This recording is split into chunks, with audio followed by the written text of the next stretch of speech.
অলস মেয়ে আর কর্মঠ মেয়ে। অনেক দূরের এক গ্রামে একটা বাড়ি ছিল, আর সেই বাড়িতে থাকতো এক দম্পতি। তাদের দুজনেরই আগের পক্ষের একটি করে মেয়ে ছিল। ভদ্র মহিলা তার মেয়েকে খুব ভালোবাসতো। সে তাকে নতুন জামা কিনে দিত আর কোনোদিন কোনো কাজ করতে বলতো না। তাই তার মেয়ে প্রচন্ড অলস হয়ে গেল। সে সারাদিন শুধু বসে থাকতো আর নিজের প্রশংসা করতে থাকতো। আর অন্যদিকে ভদ্র মহিলা তার সৎ মেয়ের সঙ্গে খুবই দুর্ব্যবহার করত। তুমি এখানে কেন বসে আছো? যাও, এক্ষুনি গিয়ে বাড়ি পরিষ্কার করো। কিন্তু মা, আজ সকালেই তো আমি বাড়ি পরিষ্কার করেছিলাম। তর্ক করো না আমার সাথে, যাও, যা বলছি করো। আচ্ছা মা। ভদ্র মহিলা সৎ মেয়েকে দিয়ে বাড়ির সব কাজ করাতো, তবুও মেয়েটি কোনো অভিযোগ করতো না। সে একই কাজ বারবার করত, তবুও ক্লান্ত হতো না। তার বাবা সবকিছু দেখতো। মেয়ের জন্য তার খুবই কষ্ট হতো, কিন্তু সে কিছুই করতে পারতো না। যত দিন এগুতে লাগলো, সে আরো দুর্বল আর অসুস্থ হয়ে পড়ল। আমার মিষ্টি মেয়ে, আমি সত্যিই দুঃখিত। আমি তোমাকে কিছুই দিতে পারলাম না। না বাবা, মন খারাপ করো না। তুমি সারা জীবন আমায় ভালোবেসেছো, খেয়াল রেখেছো। এখন এটা আমার দায়িত্ব যে তোমার সেবা করা। আমি কাজ করে অনেক টাকা উপার্জন করব। এখন সময়টা খারাপ যাচ্ছে, কিন্তু একদিন সব ঠিক হয়ে যাবে। মা লুকিয়ে সব কথা শুনছিল। আমার কেন এই কথাটা মাথায় আসেনি? ওকে আমি কোনো ধনী বাড়িতে কাজে পাঠিয়ে দিতে পারি। ভালো আইডিয়া এটা। তারপরেও যেটা রোজগার করে আনবে সেটা আমি আর আমার মেয়ে দুজনে মিলে ভোগ করব। আমাদের আর কোনো কষ্ট থাকবে না। খুব সুখে থাকবো আমি আর আমার মেয়ে। তুমি ঠিকই বলেছো, কারণ তোমার বাবা সব সময় অসুস্থ থাকে, আর তাছাড়া সংসারে অনেক খরচাও রয়েছে। তুমি একটা বড়লোক পরিবারে গিয়ে কাজ নিয়ে নাও না, আর তুমি খুব ভালো সেবাও করতে পারো মানুষের। তোমার এত সাহস, তুমি তোমার নিজের মেয়েকে পাঠাচ্ছ না কেন? ওহো, পাঠাতাম আমি, কিন্তু তুমি তো জানো ও নিজের ছোট হাত আর পা নিয়ে কি ভীষণ চিন্তায় থাকে। এই কাজ করলে বুঝি ওর সৌন্দর্য সমস্ত নষ্ট হয়ে যাবে। আর তাছাড়া তোমার মেয়ে অত সুন্দরী নয়, তাইও যে কোনো লোকের বাড়ি গিয়ে কাজ করতেই পারে। আশা করি আমাদের আলোচনা সমস্ত এখানেই শেষ হোক। কাল সকালবেলা তুমি কোনো বড় লোকের বাড়িতে গিয়ে নিজের জন্য কাজ খুঁজবে, বুঝতে পেরেছো? ওহ, রূপের ব্যাপারে ও আর কি জানে। তোমাকে কাজ করতে হবে না মা। না বাবা, আমি কাজ করতে চাই। দায়িত্ব অবহেলা করলে কেউ কিচ্ছু পায় না। চিন্তা করো না, তুমি আমাকে সঠিক শিক্ষা দিয়েছো। আমার বিশ্বাস একদিন আমার চেষ্টা সফল হবেই। পরের দিন সকালে মেয়েটি যাওয়ার জন্য তৈরি হলো। তাকে ধনী পরিবারে কাজ খুঁজতে হবে। তার সৎ মা পথের জন্য জল বা খাবার কিছুই দিল না, কিন্তু মেয়েটির তাতে কোনো রকম রাগ হলো না।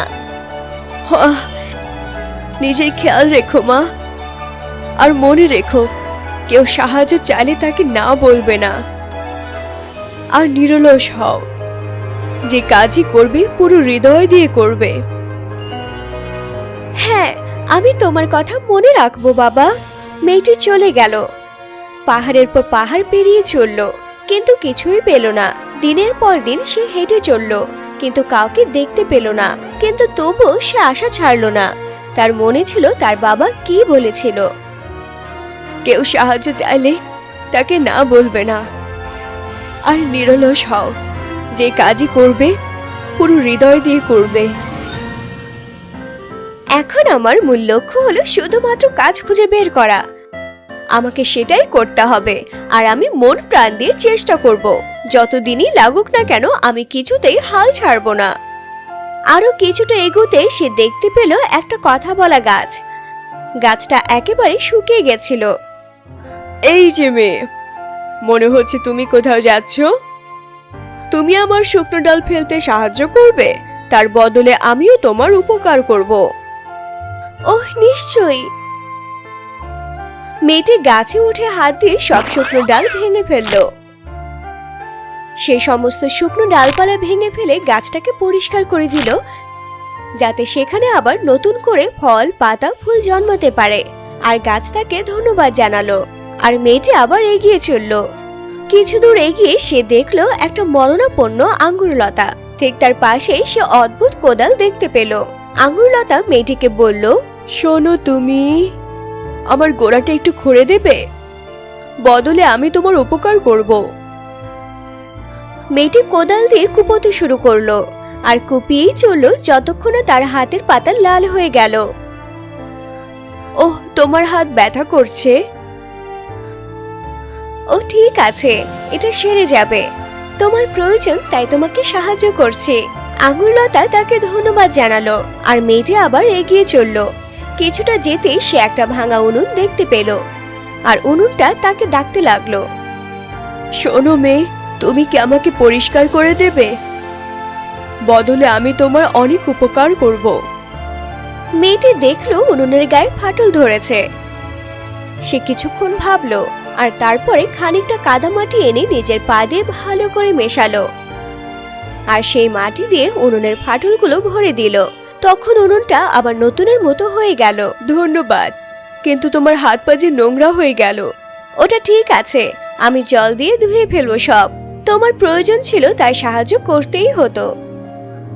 মেয়েটি আবার এগিয়ে চলল। কিছুটা দূরে ও একটা ভাঙা কুয়ো দেখতে পেল।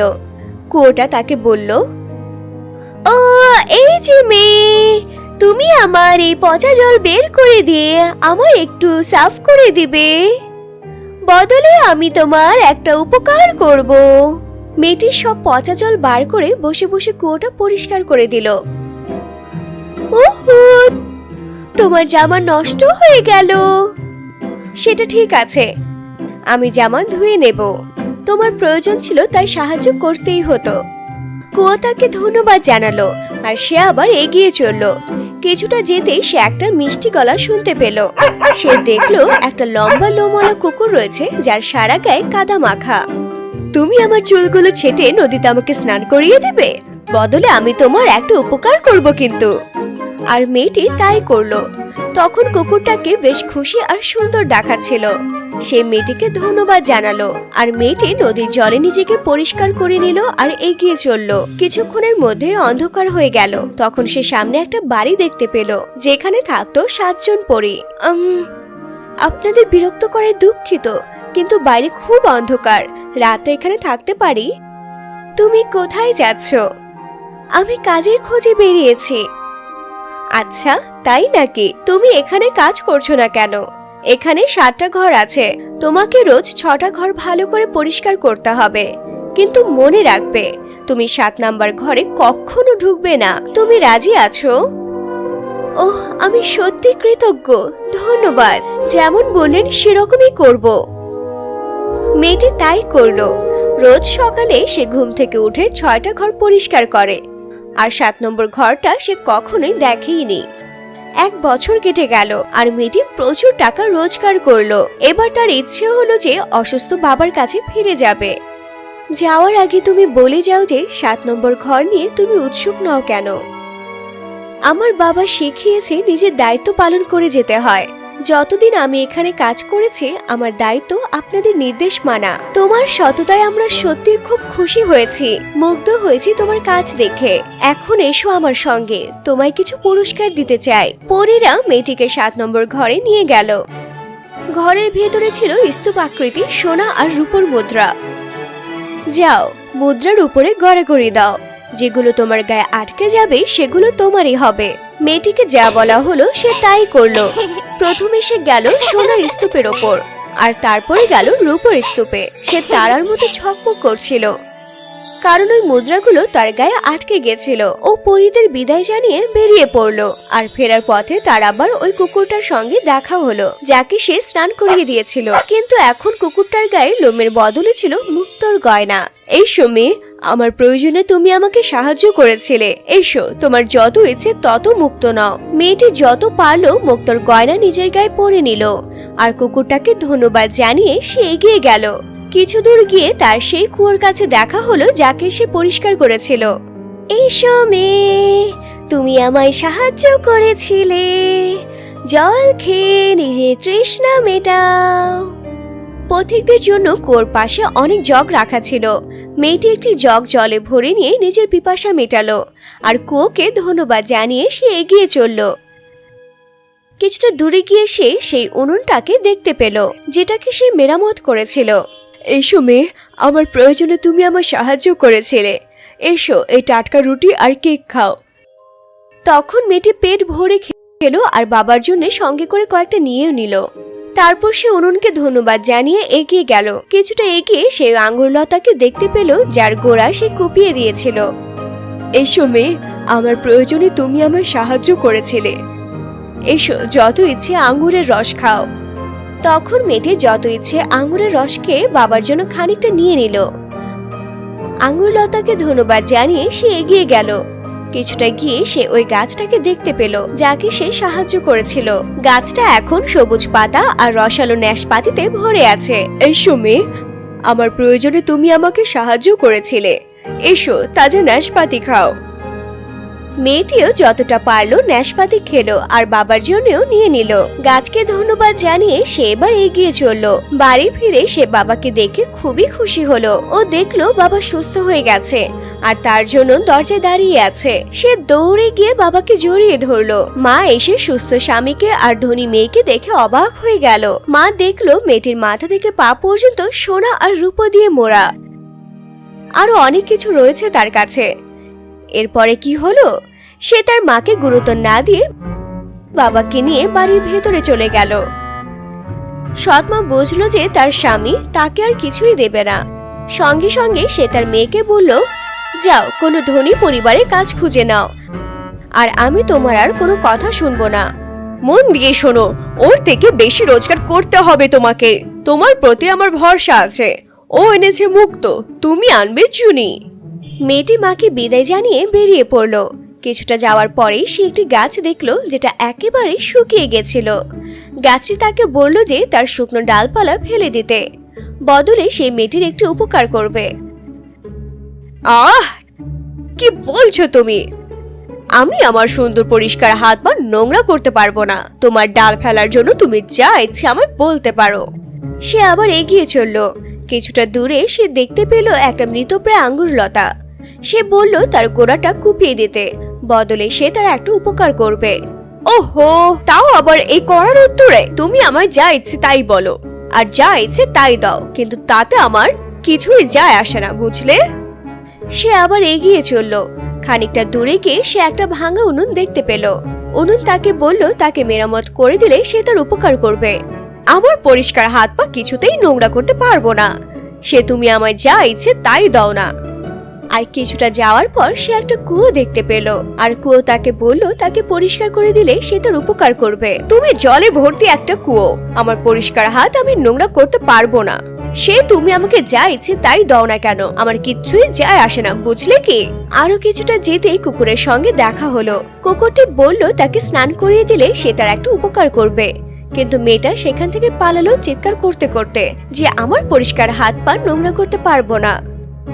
কিছুটা যাওয়ার পর ও একটা বাড়ি দেখতে পেল আর জিজ্ঞেস করলো ওখানে ও রাতটা কাটাতে পারবে কিনা। এটা ছিল 7টি পরীর বাড়ি। আগের মতোই পরীরা তাকে বলল যে সে 1 বছর এখানে থাকতে পারে আর 6টা ঘর তাকে পরিষ্কার করতে হবে।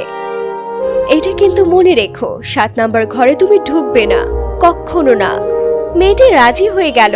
রোজ সকালে ঘুম থেকে উঠে সে 6টা ঘর পরিষ্কার করত, কিন্তু 7 নম্বর ঘরটা নিয়ে সে এতটাই উৎসুক হয়ে পড়ল যে সে ঘরেও ঢুকেই পড়ল। ঘরের ভেতরটা অন্ধকার ছিল। সোনা আর রূপোর বদলে ঘর ভর্তি ব্যাঙ আর মৌমাছি ছিল। তাকে এমন ভাবে ওরা কামড়ালো যে সারা শরীরে তার ক্ষত বিক্ষত হয়ে গেল। পরীরা ফেরার আগেই মেয়েটি বাড়ি থেকে পালালো। ফেরার পথেও দেখলো সে কুকুরটার সারা গায়ে মুক্তো ঝুলছে। মুক্তো নেয়ার জন্য কুকুরটার পেছনে ছুটল, কিন্তু ধরতে পারল না। আরো কিছুটা যেতে সে সেই কুয়োটাকে দেখতে পেল, যেটাকে সে পরিষ্কার করতে রাজি হয়নি। জল খাবার জন্য সে নিচু হতেই জল আরো নিচে নেমে গেল আর তার হাত সেখানে পৌঁছলো না। আরো কিছুটা যাওয়ার পর তার উনুনের সঙ্গে দেখা হলো, যাকে সে মেরামত করেনি। তার পাশে পাউরুটি আর কেক রাখা ছিল, কিন্তু পাউরুটি ছুঁতেই তার হাতটা পুড়ে গেল। আরো একটু এগিয়ে সে আঙ্গুরলতাকে দেখতে পেল, যার গোড়া সে কুপিয়ে দেয়নি। তার খুব পিপাসা পেয়েছিল, কিন্তু লতা তাকে আঙ্গুরের রস খেতে দিল না। আরো এগিয়ে গেল সে। একটা গাছের সঙ্গে দেখা হলো, যাকে সে সাহায্য করেনি। গাছটা সবুজ পাতা আর তাজা ন্যাশপাতিতে ভরে ছিল। কিন্তু যেই ও ন্যাশপাতি পারবার চেষ্টা করলো অমনি গাছটা আরো লম্বা হয়ে তার নাগালের বাইরে চলে গেল। মেয়েটি বাড়ি ফিরে দেখে তার মা দরজায় দাঁড়িয়ে আছে এই আশা নিয়ে যে তার মেয়ে সোনা আর চুনি নিয়ে আসবে, কিন্তু দেখে মেয়েটি ক্ষত বিক্ষত অবস্থায় ময়লা পোশাকে ফিরে এসেছে। এবার দেখলে অলসতা কোনো ফল দেয় না, বিনীত অসৎ হৃদয় কেবলমাত্র পুরস্কার পায়। এই বাড়িতে তোমাদের কোনো জায়গা হবে না, তোমরা চলে যাও। মা আর মেয়ে বাড়ি ছেড়ে চলে গেল। বাবা আর তার কর্মঠ মেয়ে সুখে শান্তিতে বসবাস করতে লাগলো।